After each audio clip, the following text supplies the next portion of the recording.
የህሊና ሞት ምንድነው? የክርስቶስን ደም የማይጠጣ ሰው ደግሞ ምን ሕይወት አለው? ገንዘብህን በከንቱ አትበትን፣ ገንዘባችሁ አያጸድቃችሁም። ንጽህናን በከንቱ አትጣል፣ ኃጢአት ያሰድዳል፣ እርኩሰት ያሰድዳል። የሚያጸድቃችሁ ንጽህናችሁ ነው። ህሊና ሲነጻ ዓለም ሁሉ የእናንተ ነው። ሰሎሞን እንዲህ ይላል በምሳሌው፣ ላዘነ ሰው ወይን ስጡት አለ። እውነት ያዘነን ሰው ወይን ብናጠጣው ሐዘኑ ይርቅለታልን? አይርቅለትም። አዎ ለምሳሌ ገንዘቡ በባንክ ይወረሳል የተባለ ሰው የባንክ ዕዳው ሲያናውዘው ወይን ብናጠጣው ትክክለኛ ደስታ ይሆናል? አዎ ለጊዜው በእንቅልፍ ይረሳዋል። ሲነቃ ግን ዕዳ አለብህ ይለዋል አይምሮ። ግን ላዘነ ሰው ወይን ስጡት የተባለ አጋንንት በሐዘን ለጎዱት ሰው ወይነ ትፍሲት የክርስቶስ እንደማቀብሉት ማለት ነው። ምን ትዑቱ ለዘይሰቲ ወይነ ምን ትዑቱ ሕይወቱ ሲራክ ይቤስመ ትፍሲተ ልቦቱ ይላል። ሲራክ ምን አለ? ወይን የማይጠጣ ሰው ደግሞ ሕይወት አለው እንዴ? ምን ሕይወት አለው? ወይን የማይጠጣ ሰው ደግሞ ምን ሕይወት አለው? ወይን የልብ ደስታ ነውና ማለት የክርስቶስን ደም የማይጠጣ ሰው ደግሞ ምን ሕይወት አለው?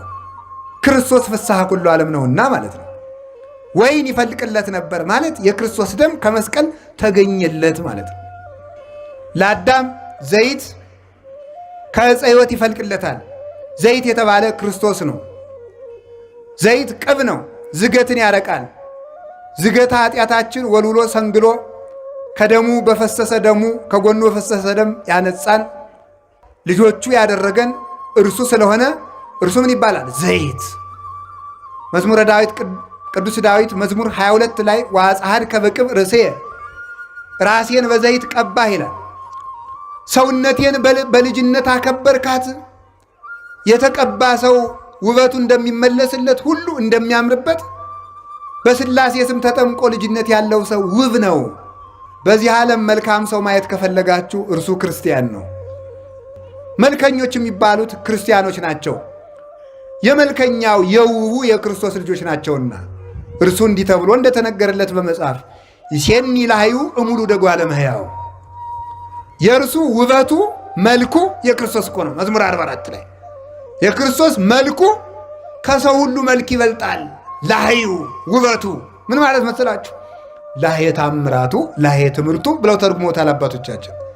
የታምራቱ ውበት የትምህርቱ ውበት ልብን የሚያለዝብ ያዘኑትን የሚያረጋጋ የተሰበሩትን የሚጠግን የጠፉትን የሚፈልግ ድውያንን የሚፈውስ ሙታንን የሚቀሰቅስ ነው የክርስቶስ ትምህርት። ስለዚህ ምን ይባላል? ላህየ ትምህርቱ ያማረ ነው። አንከሩ ምህሮቶ ሳይሳፉ ወነገረ ቃሉ ወጣዕመ ነገሩ። ሶስት ነገር ነበረው ክርስቶስ ሲያስተምር፣ ሳይሳፍ የአንደበት ቅልጥፍና፣ ሞገሰ ቃል የቃሉ መፈራት መከበር ግርማ፣ ጣዕመ ነገር የአንደበቱ መጣፈጥ። እየፈጠነ ሰው የሚገርማችሁ ቸኩሎ ሲናገር ግርድፍድፍ ያደርጋል። ቸኩሎ ሲናገር ሲዘገይ ደግሞ ይለዝበታል ነገሩ። በቅዳሴ አይደለም ሃይማኖተ አበው ምዕራፍ 22 ላይ እንዲላሉ ለቄሱ ሲናገሩ ቄስ ማለት ይላል ወኩን በሊሃ ልሳን፣ አንደበትህ የተሳለ ይሁን። አስረግጠህ የምትናገር አስረግጠህ የምታነብ የተሳለ ልሳን ይኖርህ። የተሳለ ልሳን ኑሮ ስትናገር ደግሞ ወበልቡና ይላሉ እዚያው ሰለስቱ ምዕት ከማስተዋል ጋር ቸኩለ ስትናገር ምስጢር እንዳትስት ከፍጥነት ጋር ምን ይኖርህ አለ ደግሞ መደመጥ፣ ጣዕመ ነገር። በነገር ልባብነት ግን አይመጣም። ይሄ በተጥባበ ነገር አይመጣም፣ በቅድስና ነው ክርስቶስ። ስለዚህ ፈጥኖ እየተናገረ ኧረ ቸኮልክብን አያሰኝም፣ ይፈራል።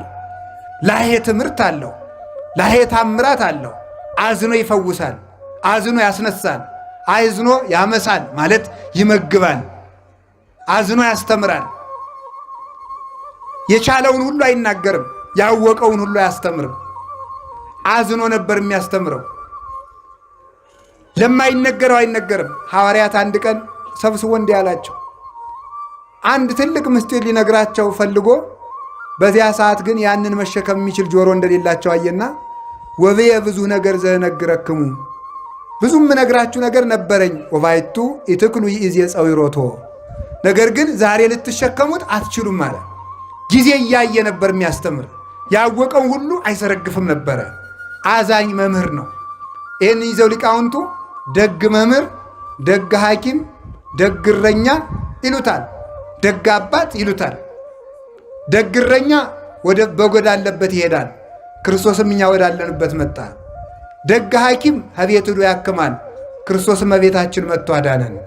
ደግ መምህር ካሉበት ሄዶ ያስተምራል። ክርስቶስም ወዳለንበት መጥቶ አስተማረን። ደግ ንጉሥ የግዛቱን መጎዳት ወርዶ ያያል ከዙፋኑ። ክርስቶስም ደግ ንጉሥ ነውና ከመንበሩ ከሰማይ መንበሩ መጥቶ እኛን ጉዳታችን አይቶ መልሶ በመንበሩ ላይ አነገሰን ማለት ነው። ስለዚህ ጌታችን ኢየሱስ ክርስቶስ የውበት ምንጭ ስለሆነ ላይ ይባላል። ስለዚህ መስቀል የልጅነት ምንጫችን፣ የውበታችን ምንጭ፣ የምናድግበት ወተት የፈለቀበት፣ ሐዘናችን የሚርቅበት ወይን የፈለቀበት ነውና ዕፀ ሕይወት። አዳም ከዚህ ዕፀ ሕይወት ስር እነዚህ 4 ነገሮች ይፈልቁለት ነበር። ስለምን? በንጽህናው፣ በቅድስናው፣ በንጽሐ ጠባዩ። ያንን ጠባዩን አበላሸው። ገንዘብህን በከንቱ አትበትን ማለቱን ማለት መስላችሁ? ንጽህናን በከንቱ አትጣል ማለት ነው። ንጽህና ብቻዋን ነበረች አዳምን አንግሰው የምትኖር። ንጽህናን ምን አጎደላ ስትሉ? ስግብግብነት፣ አልጠግብ ባይነት ንጽህናን አጎደለ። ከዚያስ ድሮ እኮ ሰውና አንበሳ ጠበኛ አልነበሩም። አንበሳ ሄዶ የአዳምን እግር ይሊስ ነበር። ሰውና ጅብ ጠበኛ አልነበሩም። ሰውና አይጥ፣ ድመት፣ ጉርጥ ጠበኛ አልነበሩም። ሰላማውያን ነበሩ። በማን አማካኝነት? በንጽህና አማካኝነት። የአዳም ንጽህና ሲጎል ግን ምን ሆነ? ጅብም አዳምን እበላለሁ ማለት፣ እባብም እነድፋለሁ ማለት፣ ዘንዶም እውጣለሁ ማለት። ንጽህና ሲጎድል ወዳጆቻችን ሁሉ ጠላት ይሆናሉ፣ ከአጠገባችን ይሸሻሉ። የኃጢአት ችግሩ አንደኛ እግዚአብሔርን፣ ሁለተኛ ወዳጅን፣ ሶስተኛ ራስን ያሳጣል ይላል ሊቅ። አንደኛ ማንን ያሳጣል? እግዚአብሔርን። ሁለተኛ ማንን ያሳጣል? ራስን። ሶስተኛ ማንን ያሳጣል? ወዳጅን ያሳጣል። አዳም ንጽህና ሲጎለው የእግዚአብሔር ክብር ከሱ ላይ ጎደለ። በገዛ እጁ ተሰደደ። ኃጢአት ያሰድዳል፣ እርኩሰት ያሰድዳል፣ ንጽህና ያነግሳል። ከዚያስ ተመልከቱ፣ አዳም ማንን አጣ? ንጽህናውን ሲያጣ ራሱን አጣ። አዳም ሆይ የሞት ሞት ሙት ተብሎ ተፈረደበት። በሞት ራሱን ያጣ ንጽህናውን ሲያጣ ነው። ንጽህና ራስን ያሳጣል። ሶስተኛ ማንን ያሳጣል? ወዳጅን ሁሉ ያሳጣል። የገዛ ሚስቱ ወዳጁና ጠላት ሆነችበት፣ ጠላት። እንኳንስ አንበሶች እንኳንስ ነምሮች ይቅርና መሬት ራሷ ለአዳም ጠላት ሆና ተነሳችበት። የገዛ ሰውነቱ ለአዳም ጠላት ሆነበት። ምን አበቀለበት? እሾህ። ኦሪት ዘፍጥረት ምዕራፍ 3 ቁጥር 17 ላይ እግዚአብሔር ምን አለው? ብላ በአፈ ገጽከ ለታብቁል ምድር ሶከ ወአሜከላ በእንቲአከ፣ ምድር በአንተ ምክንያት እሾህ ታብቅል አለው። እጽዋት ከአዳም ስህተት አስቀድሞ እሾህ አልነበረባቸውም። አጋፍ፣ ኩርንችት፣ ግራር የሚባል እሾህ የለም። የአዳም እርግማን ከእጽዋት ላይ እሾህን አበቀለ። በሰሙ በወድቁ የአዳም ሰውነት በሽታ በቀለ። ከዚያ በኋላስ ደግሞ ክፉ ሕሊናን አበቀለበት። ፍቶታት፣ እኩያት፣ ኃጣው፣ እርኩሳት ሰለጠኑበት። ስለዚህ ኃጢአት ይላሉ ሊቃውንት 4 አይነት ሞት ያመጣል ይላሉ። የመንፈስ ሞት፣ የሥጋ ሞት፣ የሕሊና ሞት እና የዘላለም ሞት። ንጽህና ደግሞ ከነዚህ ነው። የሥጋ ሕይወት፣ የነፍስ ሕይወት፣ የሕሊና ሕይወት፣ የዘላለም ሕይወት ማን ይሰጣል? ንጽህና። የሥጋ ሞት መቀሰፍ ነው፣ ያለ ዕድሜ መሞት ነው። አዳም በ935 ዓመቱ እንዲሞት እግዚአብሔር አልፈቀደም ነበር። ዘላለም እንዲኖር ነበረ ዕድሜው የተቆረጠ በንጽህና ጉድለት ነው። ቅስፈት የሚመጣ በንጽህና ነው። የሰው ዕድሜው ዛሬ ቢበዛ ስንት ነው? 70 ወይም 80 አዳም ያተረፋት እንዳረጎት ዛሬ እኛ እንኖራለን ማለት ነው። የአዳም ዕድሜው 930 ዓመት ስለነበረ፣ ስለዚህ ዕድሜን የቆረጠው ዝሙት ነው። እርኩሰት ኃጢአት ዕድሜን ይቆርጣል። የህሊና ሞት ምንድን ነው?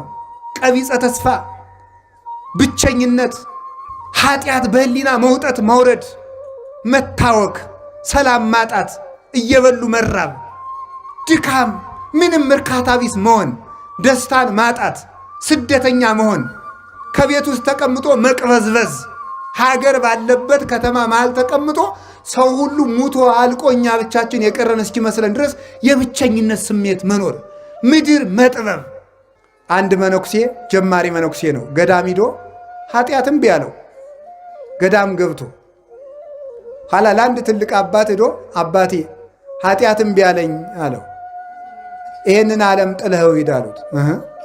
ዓለምን ትቼ ከገዳም መጣው፣ ከገዳምማ ደግሞ ወደ የት ልሂድ ብሎ መለሰ። እዚያም ገብቶ አልቆምለት ስላለ ማለት ነው። ስለዚህ ከራስ መሸሽ ነው እንጂ ከቦታ መሸሽ አያዋጣም። መሸሽ የሚባለው ከራስ ጠባይ ነው፣ ከራስ ልማድ ነው። ብቻችን ከጫካ መሃል አንገታችን አስረን ብንጸልይ፣ ከጠባያችን ካልሸሸን፣ ከቦታ ብንደበቅ፣ ከከተማ ብንወጣ ፍጹም ሰላምን ልናገኛት አንችልም። ስለዚህ የእግዚአብሔር ቤተሰቦች የአዳም የባከነ ሀብቱ ንጽሕናው ሥጋውን ቆረሰበት፣ ህሊናውን ገደለበት። ህሊና ሲነጻ ዓለም ሁሉ የእናንተ ነው። ቅዱስ ህሊና ካላችሁ ዓለም ሁሉ የእናንተ ነው። ብዙ ነገር ሞልቷችሁ የተልከሰከለ ህሊና ከሚኖራችሁ ምንም የሌላችሁ ንጹሕ ህሊና ያድርጋችሁ መድኃኔዓለም። ንጹሕ ህሊና ያለው ሰው ባለጸጋ ነው እያልኳችሁ፣ በዓለም ላይ ያለ ፍጹም ባለጸጋ ያንን የሚጠብቅበት ስርዓት አለው። የሚሞቱ ሰዎች የበዙትና ሀገራችን የምትታመሰው በክፉ ሰዎች ነገር መጎንጎን አይደለም፣ በእኛ መርከስ ነው። እኛ ንጹሕ ከሆን ክፉ የሚመክሩ ሰዎችን ምክር ማን ያደርገዋል? እግዚአብሔር ይሽረዋል።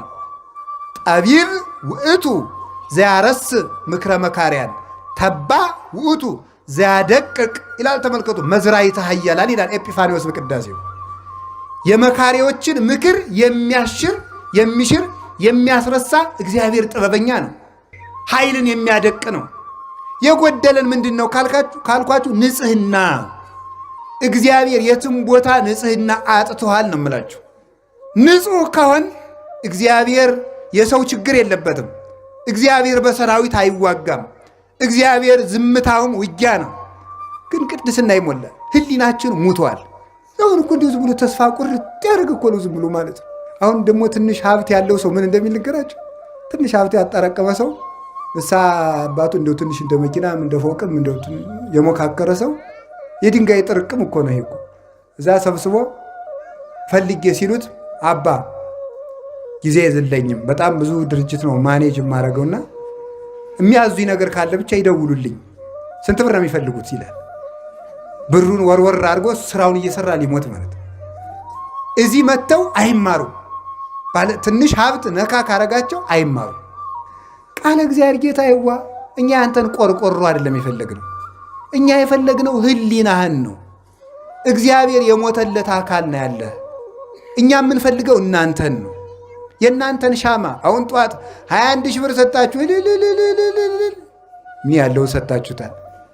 እኔ ገንዘቡን አይደለም የናቁት። ስትፈልጉ 21 ቢሊየን ስጡ፣ ምንም ትርጉም የለውም። ገንዘባችሁ አያጸድቃችሁም። የሚያጸድቃችሁ ንጽሕናችሁ ነው። መጀመሪያ ራሳችሁ ተስተካከሉ።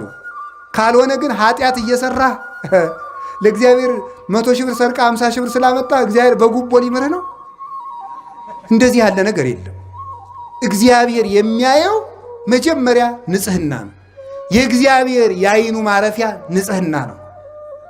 እግዚአብሔር የሚያየው ወደሱ ነው።